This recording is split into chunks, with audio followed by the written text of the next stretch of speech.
It's Dylan with Yoga Healer. Welcome to my kitchen in Mexico. It's Thanksgiving Day and I'm making some pineapple kimchi as requested by people from the blog and the Facebook page, because I was talking about making your own kimchi, and I had come across this Thai kimchi recipe and I tried it and it was really good and I loved it because the pineapple is really sweet.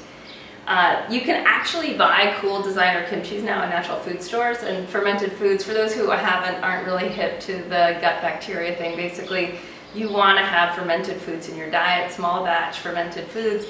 And the ones that are made at home by you with your own hands are going to be more adjusted to your body and the six tastes in your body and what you prefer.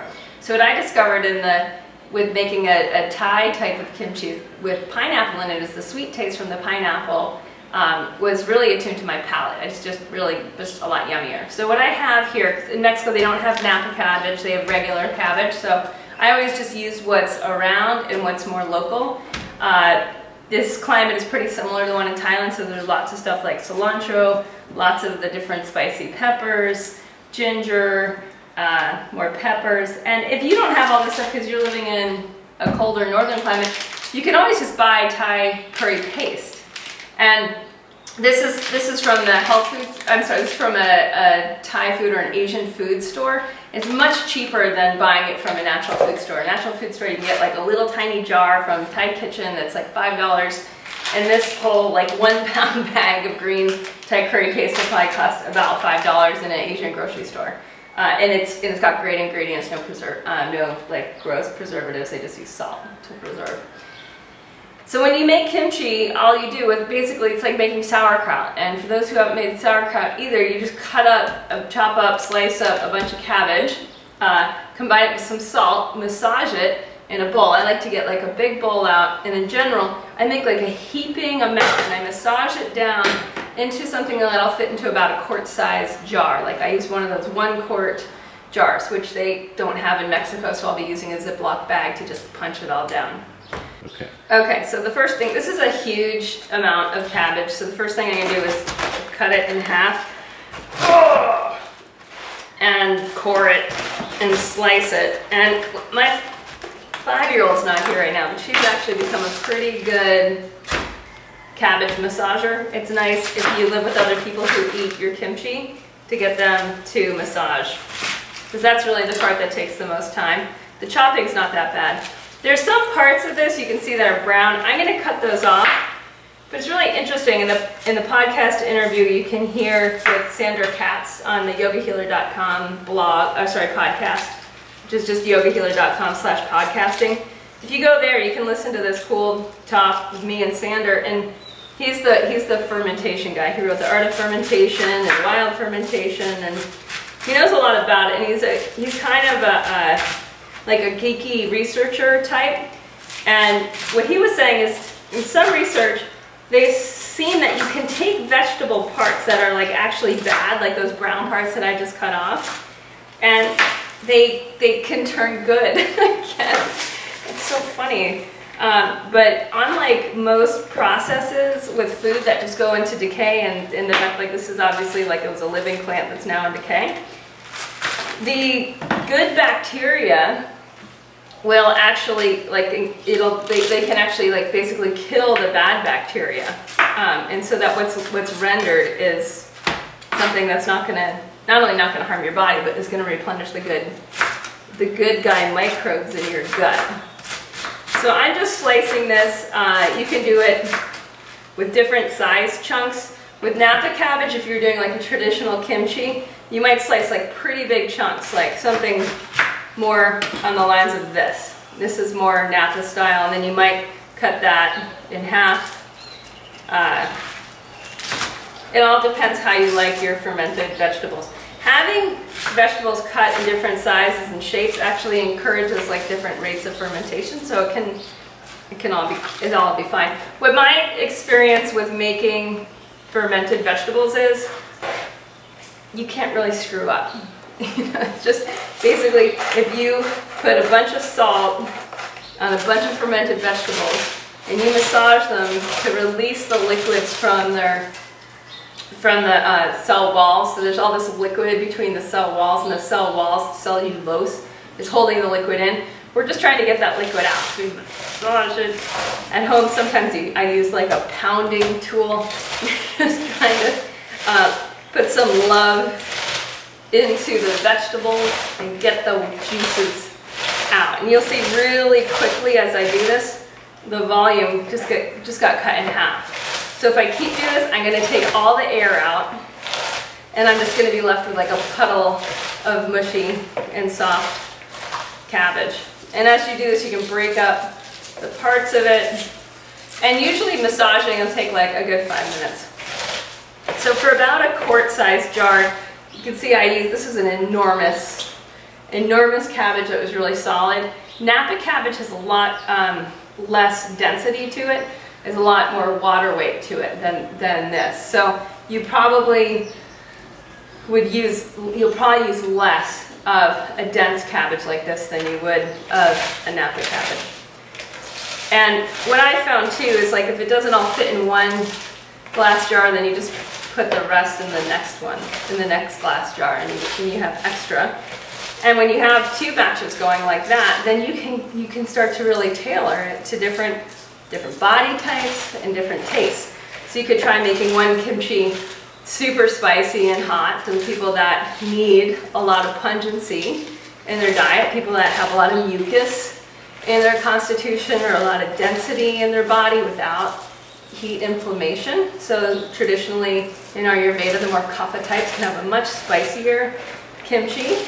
And for those who have more pitta in their diet, like myself, a really spicy kimchi just burns my digestive tract and makes things actually quite inflamed. So that's why I like sweeter, on the sweeter side of my fermented vegetables. And say you live in a place and you're trying to eat more local, and you're like, we don't do pineapple because pineapple's a subtropical to tropical fruit, then I would just use apples and just shred a bunch of apples. So you can see it's getting wet, but I didn't add water. So the water's just simply coming from the inside of the plant. All right, actually, if I just let that sit, it's gonna continue to soften. Now I'm gonna take, like I said, I like sweet taste, and I'm not afraid, so I'm gonna take a huge hunk of pineapple. Let me just say too, if you're like, when would I eat all of this? When would I eat all of this kimchi, Kate? It looks like you're making an enormous amount of food. And the thing is that it'll last. We've had kimchi, what do you think, when? How long has our kimchi lasted? 6 months. Yeah, it lasts for months. And it just changes texture. It doesn't go bad. I mean, you could say, well, after a year or two, it's gonna go bad. What basically it's gonna do is it's gonna turn to mush. I took some, this is kind of gross, but it reminds me of when I was little and I used to make concoctions in my kitchen and go store them in our basement and see what happens, and they would mold. But I had got on this huge fermented foods kick last fall, and I made a ton of stuff, and then we ended up going to Mexico and not eating it all, and I just put it, for our house sitter's sake, I just put it in the crawl space. And it was just dark, which fermented foods love to sit and hang out. It's where I ferment my miso, because I like to make miso too. And I came back, honestly, it was like a year later, and I had my assistant toss it in the compost, and it was fine. That was the weirdest thing. It was really mushy. It did not smell like rotten food. It smelled like edible food. And that really taught me a lesson. And I live in a very dry climate in Idaho, and that's probably part of it as well. It's just not a climate in which mold grows very easily. Okay, so I have, you saw the size hunk of pineapple. That was at least a cup that I just put in there. And the thing about the pineapple too is that it's got so much liquid in it.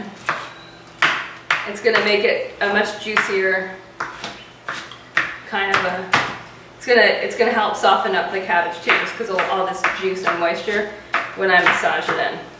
Okay, now in a recipe like this, like, I haven't found that complexity of taste matters much. The fermentation process itself is going to add sour taste. The Salt itself is going to add salty taste. So you've already taken care of salty and sour. I just added sweet taste with the pineapple. We're going to add, for the pungent taste, we're going to add some, habanero. What are the little ones called? I always forget. Serrano. And I actually don't like ginger, so we're not going to use the ginger. But most normal people would use a ton of ginger and a ton of garlic in their miso. In this climate, I don't find I need it. I just want the straight pungency of the super hot stuff without the ginger and without the garlic. The garlic, though, especially for anyone in a more in a colder climate, I kept the seeds in for you, sweetie, because I know you like the pungent. You bet. For the habanero, I'm going to actually take the seeds out. Sorry about that, so that I can eat it too. In a northern climate, having a lot of garlic in your kimchi or in your sauerkraut or whatever you're going to make with fermented vegetables is really probably a great idea because of the immune benefits. And my sense is, and I have no research on this, but my sense is that when you take a food and you ferment it, that its properties, its just natural intrinsic properties, are going to actually be more bioavailable. So you're going to get even more of like the antiviral effect of the garlic. You might even get more of the analgesic effect of the cayenne because so this is what it looks like now, because all of the nutrients are more available. So again, I'm just using what is just in ridiculous abundance here. Often when I'm going to make any kind of sauerkraut, fermented vegetables, kimchi, etc. When I'm making this, I go into the fridge and I'm like, what's almost rotting? What needs to either get tossed out, in which case I toss it out, or what just needs to get used up to make more room for, you know, the good fresh stuff. And the stuff that's like, it's kind of not at its peak, that's the stuff I'll just make fermented vegetables out of. And so we had just a ridiculous amount of cilantro in there. It all still looked just totally fine and edible. We have way too many peppers in there, so I'm going to throw some pepper in. My point here, more or less, is like, it doesn't matter. Just make it up and start to experiment. And what you'll notice is like, oh my gosh, the orange pepper that ended up in the Thai kimchi was so amazing. I want to use more of that next time. And that's what you're looking for, is your body's own intelligence telling you what it likes and what it doesn't like. And that's why I really recommend, even for those of you out there who, you know, you don't cook, you don't know really what to do in your kitchen, etc., that you just start to experiment, because what will happen is you'll start to realize that your body is so super intelligent, and it gives you so much information back about what your cells need. And the more that's happening, the more you're in what we call in Ayurveda svastha, seated in the self, where the intelligence of your cells are wired to your tongue, and there's no miscommunication or ama happening between them. And that's really what we're looking for in Ayurveda. So I had a chunk of red cabbage, so I'm going to just throw that in just because it exists. And I also have a little chunk of jicama. All right, this is my little chunk of jicama. And then onion. In traditional Korean kimchi, you use actually quite a bit of onion, quite a bit of napa cabbage, quite a bit of cayenne, garlic, and ginger. And that's going to be a more traditional Korean kimchi recipe. Right now we're in absolutely like fusion kimchi Mexico land. So I just want to be really upfront about that. You can find really great traditional Korean kimchi recipes all over the internet from traditional Koreans. And I think that's a great way to go. All right, so I'm just tossing this in. And the nice thing about using different vegetables is you're going to get different textures. And that makes it kind of fun. Some of it will be a little bit more crunchy. Now, the other thing I was going to say is I'll mush this down, and you'll see it in a little bit how it'll be much more liquid. This looks like it's going to make about 2 quarts at this time. One thing that's awesome about making your own kimchi and your own sauerkraut, your own fermented vegetables, is they've now become artisan gifts. So while it's dirt cheap to make, because cabbage still, like even an organic cabbage will cost about, I'm trying to remember in the States, but I think it's about $2 a pound. It's really not very much money. And you can, yet when you go to buy like a pound of sauerkraut in the store, you're probably, if it's good, you're probably paying about $10 a pound. So it can get expensive quite quickly. And like I said, if you have other people that you live with, it's a lot of the effort in making your own is, what is that word? Low skill, low on the skill sets. Like you don't need any training, you just need to be able to do this. Indy's been helping me with this since she was about 3. Her little hands don't do that good of a job, but it's a nice kind of communal thing. And then you can give it away. You can give away these little, even just like half pound or quarter pound, like those little deli size quarter pound jars of kimchi, of your gourmet Thai kimchi, to all your friends at Christmas time. All right. And like I said, this stuff lasts a while. Cut. So we've massaged it, and you can see now if I squish it, there's some liquid. We didn't add any water, and it's just super liquidy. And part of it is really liquidy because Winston did it, and he's super strong, and so he can squeeze a lot more out than my hands. But also because of the pineapple. So then you just taste it. I just tasted it and I'm like, okay, pungent, no problem. That habanero really kicked in. It's not salty enough, so I'm going to add a little bit more salt.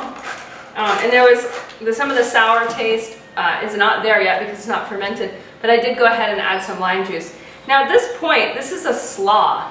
So you can also, what you might find if you have a bunch of extra, you have some great slaw for the day. And this same recipe that you'll find that you like in slaws, you'll probably like in kimchi.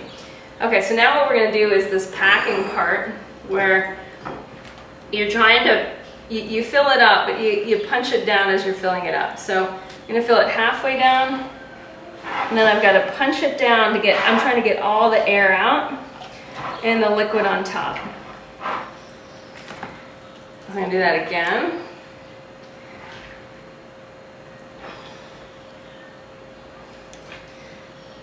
And this is where it actually pays to just really push it down.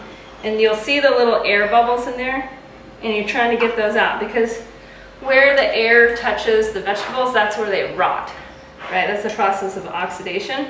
So we're trying to create an anaerobic environment in here, and it's the anaerobic environment that the microbes freaking love. And those are what we're trying to do, is we're trying to get a lot of the natural microbes that are in the vegetables as we broke open that cell membrane, trying to get those really active, healthy, and interacting. And the more they're interacting, the more the whole thing becomes an even more potent living food. So this is where it's like if you don't have fermented foods as part of your diet, even on a living foods diet or a raw foods diet, there's a huge piece that's missing. In my experience, when raw food people say, like, or when Ayurveda people say that the diet is vata vitiating, it's because there's not enough fermented foods that are akin to the person's constitution in their diet. And it's the fermented foods that they have so much warmth to them, they have so much sour taste, and they're so replenishing to the gut bacteria all the way from tongue to anus, the whole way down, that they really start to soothe digestion. I'm not suggesting you be raw, but I'm just saying that's a huge thing if you are eating a lot more living foods, that you incorporate a lot more fermented living foods. And if you're eating a lot of cooked foods, it's actually doubly important to get more fermented foods, because that's you're going to get a lot more access to microbes and enzymes that otherwise aren't really in your diet as much. All right, so there we go. I've more or less pushed it down. If you can get a shot win on top, how it's just liquid up here. And it's important to have it be mostly liquid on the top. And then what I'll do to actually seal air out is I'll just grab a plastic bag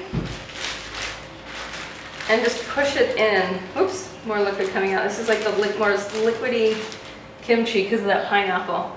And then it just sits on your counter for 3 days. We're in a warmer climate, so it might only take 2 days. If you're in a really cold, dry climate, you could get away with even doing it like 4 days. So what you'll do is you'll just taste it, a little bit each day. And you'll also keep each day, you'll check it and you'll push the vegetables down and get more and more air out. And after 3 or 4 days, you'll start to feel, oh wow, it's sour. And then at that point, when it tastes like you want it to taste, put it in, cap it and put it in your refrigerator. And then I recommend with eating it to just have, like, you don't have to have a lot, just having, you know, like about this much, like a small handful before each meal, kind of like in macrobiotic style, where you have a little bit of fermented vegetables before you eat the rest of your food. That's really going to be, that's going to help optimize your digestion for that meal itself. And doing that regularly is very deeply healing to any, to basically most gut issues. All right, and that's, and that's kimchi juice running onto the floor. Thank you.